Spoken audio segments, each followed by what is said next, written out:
Hey guys, तो स्वागत है आपका कमेंट से क्वेश्चन के एक और एपिसोड में, जहां हम बात करने वाले हैं कि क्यों माइल्स या कोई भी स्पाइडरवर्स का कैरेक्टर ग्लिच करता है जब वो दूसरे यूनिवर्स में जाता है, जबकि एमसीयू में दिखाए गए spider people like Tobey and Andrew glitch नहीं करते हैं जब वो टॉम हॉलैंड के यूनिवर्स में आते हैं। इवन विलन्स भी ग्लिच नहीं करते हैं, नॉट डॉक्टर स्ट्रेंज जैसे कैरेक्टर जो कि दूसरे यूनिवर्स ऐसे जाते हैं मानो वो मॉल घूमने गए हो। ये सवाल सॉर्ट ऑफ उसी सवाल के जैसा है जो कि स्पाइडरमैन नो वे होम के टाइम उठा था कि जब डॉक्टर स्ट्रेंज ने पीटर के सोल को उसके बॉडी से अलग कर दिया था तो पीटर की बॉडी अपने आप कैसे मूव कर रही थी। एनीवेज, अगर मैं इस सवाल का सिंपल आंसर दूं तो ग्लिच करना is related to the fact कि वो लोग कैसे एक यूनिवर्स से दूसरे यूनिवर्स में जा रहे हैं। क्या वो मैजिक के थ्रू जा रहे हैं या टेक के मदद से? अगर वो टेक के मदद से जा रहे हैं तो उन्हें एक टेक लगेगा स्टेबल रहने के लिए, वहीं अगर वो मैजिक के थ्रू जा रहे हैं तो उन्हें किसी चीज की जरूरत नहीं पड़ेगी क्योंकि मल्टीवर्स बना ही है मैजिक से। ये था शॉर्ट एंड सिंपल आंसर। अब आते हैं डिस्क्रिप्टिव आंसर पे जो कि 10 नंबर का है। सो पूरा आंसर सुनने के बाद आप मुझे आउट ऑफ 10 कितना दोगे वो कमेंट सेक्शन में जरूर बताइएगा।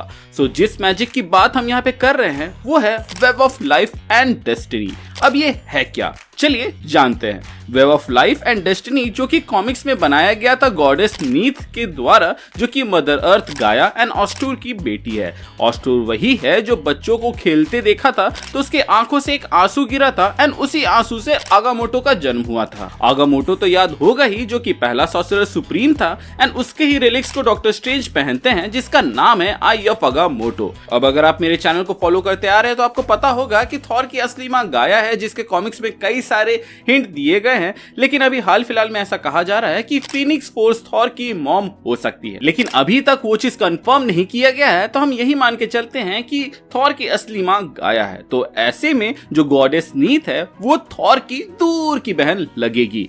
अब बात करें web of life and destiny की, जिसको गॉडेस नीथ ने बनाया है, तो ये जो web of life and destiny है ये एक थर्ड डायमेंशनल कॉन्स्ट्रक्ट है जो कि फिफ्थ डायमेंशनल में बनाया गया है, जिसके अंदर से स्पाइडर पीपल एक यूनिवर्स से दूसरे यूनिवर्स जाते हैं, जिसको आप लोगों ने स्पाइडरवर्स के पहले मूवी के अंदर इस सीन के अंदर देखा था। ये web of life and destiny ही है जिसके वजह से स्पाइडरमैन के स्पाइडर सेंस काम करते हैं एंड उन्हें आने वाले खतरे के बारे में पता होता है एंड कभी कभी तो उसके आगे क्या होने वाला है वो भी दिखा देते हैं एंड कुछ अनहोनी होने से उसको रोक देते हैं। जैसे कि डॉक्टर स्ट्रेंज के एस्ट्रल पंच करने के बाद से वो स्पाइडरमैन के हाथ से वो बॉक्स नहीं ले पा रहे थे, क्योंकि अगर वो ऐसा कर देते तो विलन्स अपनी दुनिया में चले जाते एंड आंट में कभी नहीं मरती, जिससे जो टॉम हॉलैंड का स्पाइडरमैन जिस तरह का स्पाइडरमैन बनना चाहिए था वो नहीं बनता।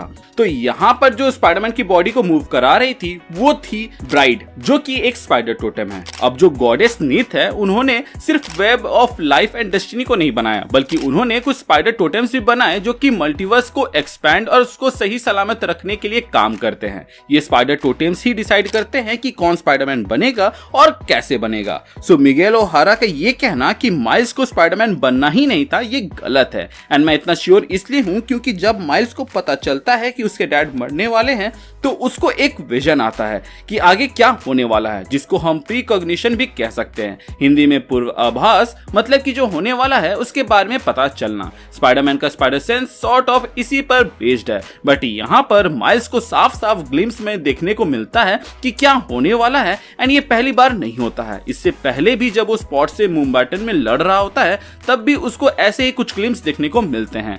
असल में माइल्स को जो ये दिखा ये उसको नहीं दिखता अगर ब्राइड नहीं चाहती। ब्राइड वो स्पाइडर टोटेम है जो कि स्पाइडर पीपल को किसी भी तरह का बैड लक, मैजिक, चांस या कर्स वगैरह से बचाती है। ये ब्राइड ही थी जिसने पीटर के बॉडी को यहाँ पे मूव किया था ताकि डॉक्टर स्ट्रेंज वो बॉक्स ना ले सके। स्पाइडर सेंस के पीछे इसी का हाथ है एंड इसी ने माइल्स को वो ग्लिम्स दिखाए, क्योंकि उसी का काम है ये कि आने वाले खतरे के बारे में स्पाइडरमैन को बताओ स्पाइडर सेंस के द्वारा, ताकि स्पाइडी उसे डॉज कर सके या उससे बचने का रास्ता निकाल सके। सो अगर स्पाइडर टोटेम सही में चाहते कि कैनन इवेंट हो तो वो माइल्स को कभी भी ये ग्लिम्स नहीं दिखाते और ना ही उसको स्पाइडरमैन बनने देते। आई थिंक मिगेल ओहारा जो जबरदस्ती का मल्टीवर्स का कॉप बना हुआ है टेक के दम पे एंड कैनन इवेंट्स को बचाने के नाम पर अलग अलग यूनिवर्स जाता है, उससे web of life and destiny को खतरा है जो कि मैजिक से बना हुआ है, इसीलिए वो उन्हें ग्लिच कराती है। बट मिगेल ने उस ग्लिच से बचने के लिए ये वॉचेस बना रखे हैं। अगर आप ध्यान दोगे तो जितने भी स्पाइडर पीपल वहां मौजूद थे वो सब के सब मिगेल की बात मानने वाले स्पाइडरमैन थे, क्योंकि वो उनको अपने अंडर रखता ही नहीं जो उसके बात नहीं सुनते या फिर विद्रोह करते।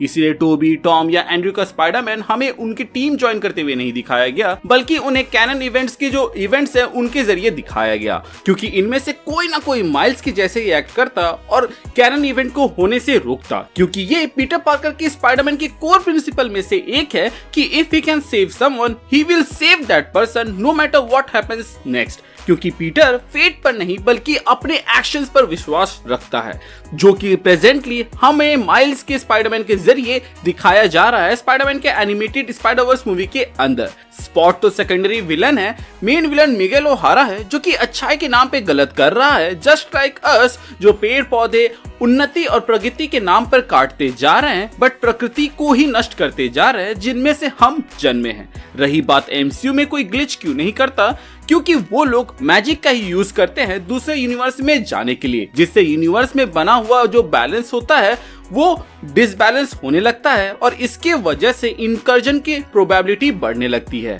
एमसीयू का इनकर्जन एंड स्पाइडरवर्स के यूनिवर्स का कोलैप्स होना सॉर्ट ऑफ सेम है, क्योंकि दोनों ही केस में जो नेचुरल फ्लो है वो बिगड़ा है। कई लोग पूछते हैं कि गमोरा के होने से कोई इनकर्जन क्यों नहीं हो रहा, तो बॉस गमोरा जिस टाइमलाइन से आई है वो कैप्टन के स्टोन्स रखते ही मिट गई एंड उसके यहाँ होने से जो इनकर्जन होने की प्रोबेबिलिटीज बन रहे थे उसका पूरा बिल हम डॉक्टर स्ट्रेंज में फाड़ेंगे, क्योंकि जादू टोना का डिपार्टमेंट उसी का है। एंड हाँ, खबरदार जो किसी ने मेरी वांडा के बारे में कुछ कहा, बाकी आप लोग समझदार हो। इन शॉर्ट, अगर आप नेचर के साथ खेलोगे तो नेचर आपके साथ खेलेगा। वेल, ये तो मेरी थ्योरी थी, बाकी आपका क्या कहना है इस पर आप हमें कमेंट सेक्शन के जरिए बता सकते हैं। एंड हाँ, आउट ऑफ 10 आप हमारे इस आंसर को कितना नंबर दोगे? मुझे अगर आपको नंबर देना होता तो I will give 10 out of 10 for being such a wonderful and supportive audience. मेरे अप्स एंड डाउन्स में साथ रहने के लिए शुक्रिया भी नहीं बोल सकता, क्योंकि ये आपके प्यार की तौहीन होगी। The best thing I can do is कि आपके प्यार के बदले आपको प्यार दूं